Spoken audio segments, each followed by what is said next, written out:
Meet Ali Banat, a friend of mine, a young Muslim born and raised in Sydney, Australia, who has lived quite a successful life. However, it was only recently that his life took a dramatic turn.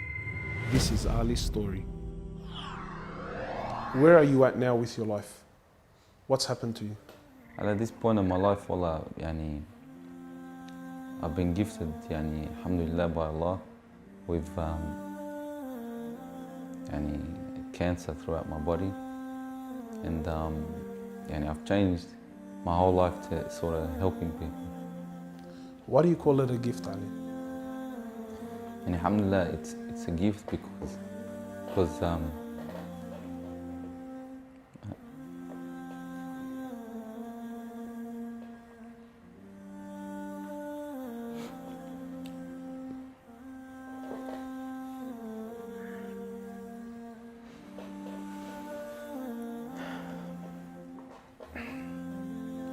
and it's a gift because Allah's given me a chance to change.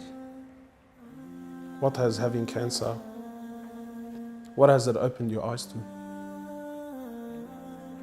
SubhanAllah, everything in life, even the smallest gift, like breathing fresh air.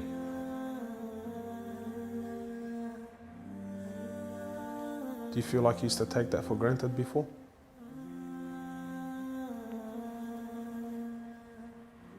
How long have you had cancer for?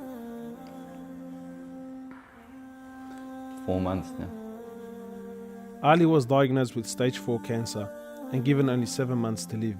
Upon finding the news, he immediately sold his successful business and was forced to reconsider the lavish lifestyle he was accustomed to. Everything was to change. Ali, what was your reaction when you came to know you had cancer? I got rid of my cars, I got rid of my watches, even my clothes. I took them with me overseas and I gave them to a lot of people up there, alhamdulillah. So I wanted to try to leave this world without anything.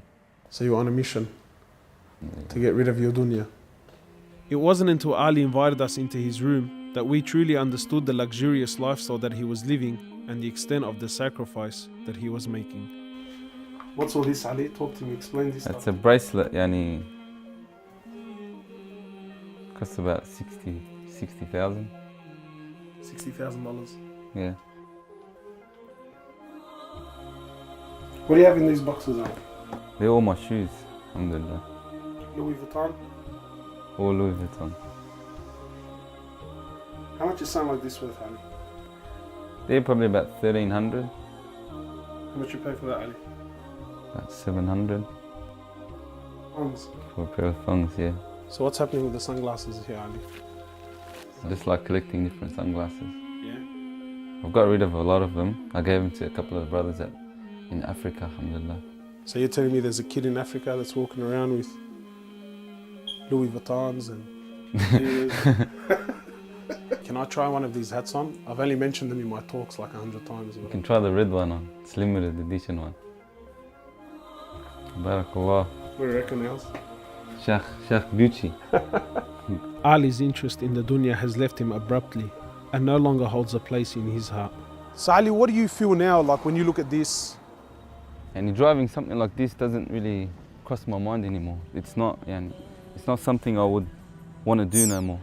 After someone tells you, or you find out that you're sick, or you haven't got much time in this life, wallah, this is the last thing you would want to chase. And this is how we should be living our life every day. A car like this, people would love to be in it, people would love to own, people would love to drive it. Wallah, they're going for the wrong goals.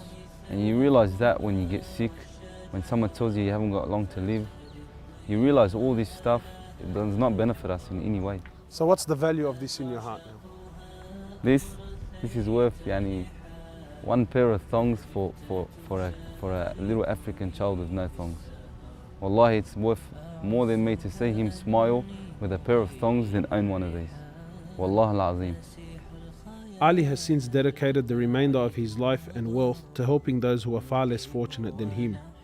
After an emotional journey to Africa, Ali has established a charity titled Muslims Around the World Project. The organization wasted no time in the construction of a masjid and a school in Africa to serve as an ongoing charity for him when he finally has to depart this world. Well, it all started from when I went to the cemetery when a brother that has cancer passed away. And I was at the cemetery and I was just thinking to myself, after you go, there's nothing. There's no one there for you. No mother, no father, no brother, no sister, except for your deeds. And even your money is not going to be there for you. So the only thing that's going to be there for you is a sadaqah. And that's the only thing that's going to help you gradually through your time in the grave till you get to the ultimate destination. As the reality of death further sinks in, Ali spends most of his personal time in preparing himself for his final meeting with his Creator, Allah. The Prophet of Allah says, sallallahu alaihi wasallam, more or less, he says, he who loves to meet Allah, Allah loves to meet him. And he who hates to meet Allah, Allah hates to meet him. Are you loving to meet Allah? Because of this cancer, I've been advised by one of the brothers to take a special drug to help me with pain and stuff. And subhanAllah, it's very strong.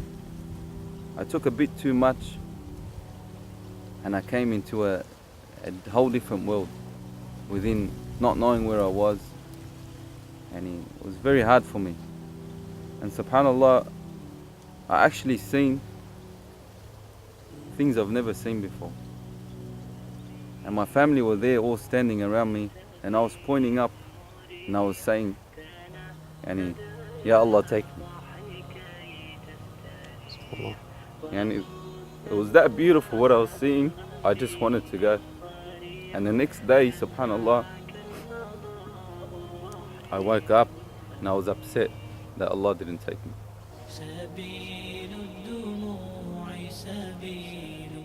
Well, I ask Allah subhanahu wa ta'ala to purify you and to give you shifa, to keep you around us for a long time. Allah, may Allah subhanahu wa ta'ala reward you.